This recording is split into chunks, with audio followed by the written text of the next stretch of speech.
The Washington Post revealed that the Department of Justice and the FBI were resistant to opening a probe into Donald Trump for January 6 for over a year, but reporter Carol Leonnig told MSNBC on Monday they were finally shamed into acting when the House Select Committee launched an investigation into the insurrection.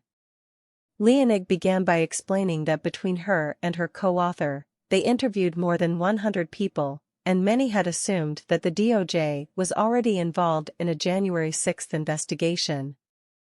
What her report revealed was that, at the time, it wasn't. She said the reluctance was because the FBI was afraid of Donald Trump because so many people had lost their jobs or careers because of the FBI's probe into Trump and alleged Russia connections during the 2016 election. At the same time, she said, the DOJ was scared that if it went after the January 6 attacks it would appear as if it was going after the Republican Party because so many Republicans were involved. Merrick Garland and Lisa Monaco embraced the strategy of let's do it like a mob case, Leonnig said. Build up from the riot. Figure out if there's somebody higher and higher and higher, and perhaps it will lead to those individuals around Donald Trump. Perhaps not. Let's let the evidence lead us up that ladder. The problem is no ladder between militia members, the Oath Keepers, and the Proud Boys wearing flak jackets and bulletproof vests and carrying bear spray and emails to Mark Meadows or Donald Trump or Rudy Giuliani about convincing state officials to help them create fake electors to swing the election for Trump and away from Biden.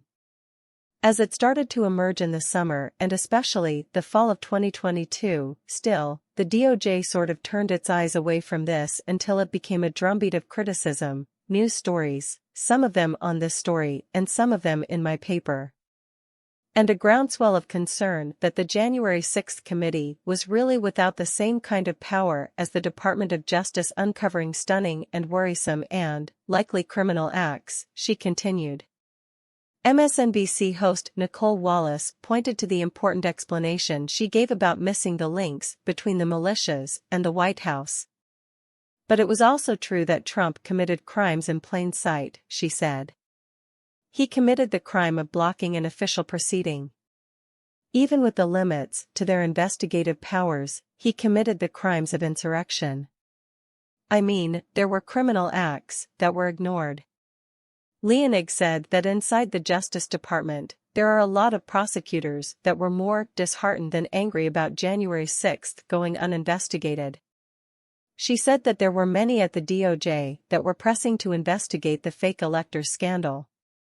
It was even referred to the DOJ by the Attorney General of Michigan. Still, the DOJ took a full year and 4 months before it acted. I think that another really important thing, Nicole, which you have really zeroed in on over and over again, is the January 6 committee's work, Leonnig continued. The Department of Justice has said to us, in different ways, this committee didn't influence us at all. Except when you interview people who were right in the thick of it, they said, look, we were embarrassed and goaded into it. It was the work of the January 6 committee that made it impossible for the DOJ to justify its bottom-up strategy, she said. Leonnig also said that the FBI is refusing to comment on the piece, answer questions about the decisions around January 6, and blocked any of the principal decision-makers from giving a statement. The reporting on the FBI's resistance to investigate comes after it was revealed the FBI was told January 6 was going to be violent, but did nothing to stop it. Andrew Weissman, a former prosecutor under Robert Mueller, explained that there is a philosophy that still persists among some in law enforcement: little cases, little problems. No cases, no problems. Big cases, big problems.